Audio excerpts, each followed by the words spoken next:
Всем привет, друзья!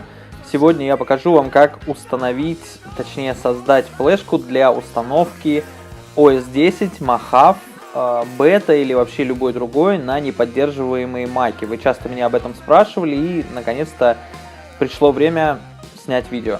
Сам патчер, открываем правой клавишей или зажатой клавишей Ctrl, и у нас появляется предупреждающее сообщение о том, что ваш компьютер подвергается риску. Все в порядке, все хорошо. Нажимаем клавишу.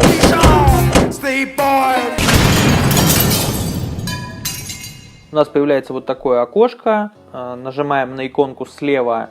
Здесь нужно выбрать скачанный вами образ.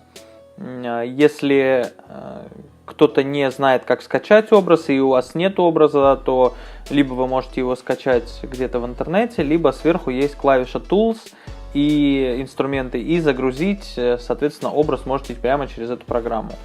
Прикрепляем, выбираем, на какой нам нужно винчестер сделать патч, в моем случае это Macintosh HD, и начинаем установку. Я это все промотаю, дожидаемся конца, и вот наша флешка готова.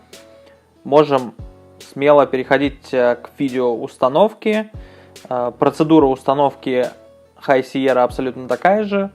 Возможно, я сниму про это видео, не уверен, потому что уже оно есть внутри самого видео. Вот. И удачной установки вам. Бай-бай-бай. Sleep, boy.